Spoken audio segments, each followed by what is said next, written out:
हर हर महादेव, जय भोलेनाथ। नमस्कार दोस्तों, आप सभी का स्वागत है धर्म ज्ञान के मार्ग में। आज हम बात करेंगे कर्क राशि वालों के लिए 1 से 30 सितंबर 2024 कैसा रहने वाला है। आपके जीवन में अचानक बड़ा बदलाव, क्या बड़ा बदलाव होने वाला है, क्या क्या होकर रहेगा, किस क्षेत्र में आपको लाभ मिलने वाला है, इस महीने आपको क्या सावधानी रखना चाहिए, क्या उपाय करना चाहिए अपने जीवन में आगे बढ़ने के लिए, सभी महत्वपूर्ण बातें इस वीडियो में हम लोग जानेंगे।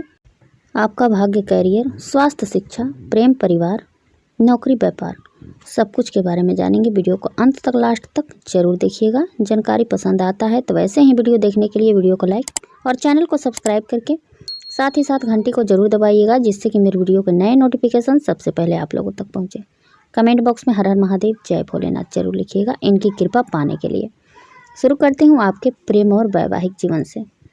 यदि आपके प्रेम जीवन की बात करें तो पंचभाव के स्वामी मंगल महाराज महीने की शुरुआत से लेकर अंत तक आपके द्वादश भाव में विराजमान रहेंगे, जिससे हो सकता है कि किसी आवश्यक कार्यवश आपके प्रीतम को दूसरे शहर जाना पड़े और कुछ समय के लिए आप दोनों के बीच दूरी हो। लेकिन देवगुरु बृहस्पति एकादश भाव में बैठकर पंचम और सप्तम भाव को समान दृष्टि से देखेंगे, जिससे आपको यह लाभ होगा कि आपका प्रेम परिपक्व होगा।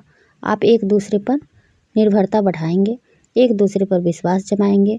भले ही कुछ समय के लिए आप इससे डर जाएं, लेकिन आपका प्यार इससे कम नहीं होगा, बल्कि उसमें बढ़ोतरी होगी।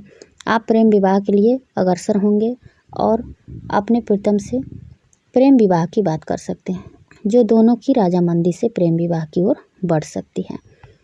और आने वाला महीने में आपका प्रेम विवाह भी हो सकता है।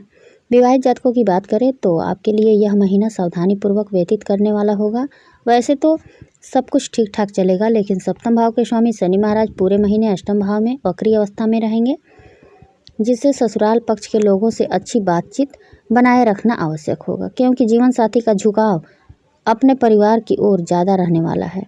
ऊपर से सूर्य महाराज दूसरे भाव में बैठकर शनि महाराज को देखेंगे, जो बीच बीच में कुछ कड़वी बातें कर सकता है। और मंगल की दृष्टि भी द्वादश भाव से सप्तम भाव पर होगी, जिससे जीवन साथी से कहा सुनी के भी योग बनेंगे। लेकिन सबसे अच्छी बात यह है कि देवगुरु बृहस्पति जो हैं, इनकी अमृत दृष्टि सप्तम भाव पर होने से विवाह की रक्षा करेंगे और आपके बीच संबंधों को मधुर बनाने में प्रयत्नशील रहेंगे, जिससे धीरे धीरे आपका रिश्ता संभल जाएगा और आप एक दूसरे के साथ फिर से जुड़ाव महसूस करेंगे। यह महीना कैरियर के दृष्टिकोण से वैसे तो अच्छा ही दिख रहा है, क्योंकि दसम भाव के स्वामी मंगल महाराज पूरे महीने आपके द्वादश भाव में विराजमान रहेंगे, जिससे आप काम में अपना सर्वस्व लगाएंगे और अपना 100% योगदान देंगे, जिससे काम में आपकी स्थिति मजबूत होने लगेगी। आप काम के सिलसिले में काफ़ी भाग दौड़ करेंगे। एक शहर से दूसरे शहर जाना, अलग अलग मीटिंग में जाना और विदेश यात्रा करना भी शामिल है। आप अति व्यस्तता के चलते परिवार से कुछ दूर हो सकते हैं, लेकिन यह आपके काम और करियर के लिए बहुत बढ़िया समय रहेगा। छोटे भाव के स्वामी देवगुरु बृहस्पति एकादश भाव में विराजमान रहेंगे, जिससे आपके वरिष्ठ अधिकारियों की कृपा आप पर बनी रहेगी और वह आपके काम से प्रसन्न रहेंगे और इसलिए समय समय पर आपको प्रोत्साहन भी देते रहेंगे। देश के विपरीत व्यापार करने वाले जातकों को सावधानी रखने की आवश्यकता होगी। सप्तम भाव के स्वामी शनि महाराज पूरे महीने वक्री अवस्था में अष्टम भाव में होंगे और महीने के पूर्वार्ध में सूर्य महाराज दूसरे भाव से बैठकर शनि पर दृष्टि डालेंगे, जिससे सरकारी क्षेत्र के लोगों से कुछ अनबन हो सकती है और व्यापार में आपको दूरदर्शिता का परिचय देना होगा। अपनी उग्रता को नियंत्रण में रखें। व्यावसायिक साझेदार से भी सही व्यवहार करना और उन्हें बराबर महत्व देना आवश्यक होगा, तभी आप अपने व्यापार में उन्नति कर पाएंगे। महीने के उत्तरार्ध में सूर्य के तीसरे भाव में जाने से सरकारी क्षेत्र से लाभ आपको हो सकता है। देवगुरु बृहस्पति की दृष्टि सप्तम भाव पर होने से आप विपरीत परिस्थितियों को भी अनुकूल बनाने में सक्षम हो जाएंगे और उससे आपका व्यवहार ठीक ठाक चलने लगेगा। किसी महत्वपूर्ण और वरिष्ठ व्यक्ति का सहयोग आपको मिलेगा, जो आपके लिए मार्गदर्शन की तरह काम करेंगे। उनकी बातों पर ध्यान देकर उनका अनुसरण करके आप अपने व्यापार को और उन्नति की ओर ले जा सकते हैं। यदि आर्थिक स्थिति की बात करें तो यह महीना मध्यम रूप से फलदायक रहने वाला है। जहाँ एक तरफ दूसरे भाव में सूर्य महाराज महीने के पूर्वार्ध में रहेंगे, तो वहीं देवगुरु बृहस्पति पूरे महीने एकादश भाव में विराजमान रहेंगे। यह आपके भाग्य स्थान के स्वामी भी हैं। इसकी बदौलत आपकी आर्थिक स्थिति बढ़िया होने से कोई नहीं रोक सकता। आपके पास बराबर आमदनी होगी। वह आमदनी आप भली प्रकार प्रयोग भी करेंगे और बैंक बैलेंस में भी बढ़ोतरी होगी, यानी आप धन संचित करने में भी सफल रहेंगे। सरकारी क्षेत्र से भी आपको लाभ मिलेगा। लेकिन द्वादश भाव में पूरे महीने मंगल के बने रहने और अष्टम भाव में वक्री शनि की स्थिति के कारण खर्चे के योग भी लगातार बने रहेंगे। इस प्रकार कहें तो एक तरफ से पैसा आएगा और दूसरी तरफ से पैसे जाने के योग भी बनेंगे। आपको अपने धन को सही तरह से प्रयोग करना चाहिए और अपने खर्चों को कुछ नियंत्रण में करना चाहिए। अति आवश्यक खर्च को ही करें, शेष खर्चों में कटौती करने की कोशिश करें और धन आने पर उसे बचत योजनाओं में भी निवेश करने पर ध्यान देंगे तो अच्छी आर्थिक स्थिति प्राप्त पाएंगे आप। यह महीना स्वास्थ्य के दृष्टिकोण से सावधानी रखने वाला महीना होगा। वैसे तो आपका स्वास्थ्य ठीक रहेगा, लेकिन द्वादश भाव में मंगल महाराज विराजमान रहेंगे और वक्री शनि अष्टम भाव में रहेंगे। यदि आप अपने स्वास्थ्य के प्रति लापरवाही का रवैया अपनाते हैं तो यह समय कोई बड़ी बीमारी को जन्म दिला सकता है। लेकिन अगर आप अपने दिनचर्या पर और अपने खाने पीने की आदतों पर ध्यान रखते हैं तो फिर किसी बड़ी समस्या में फंसने से बच जाएंगे और स्वास्थ्य की रक्षा होगी।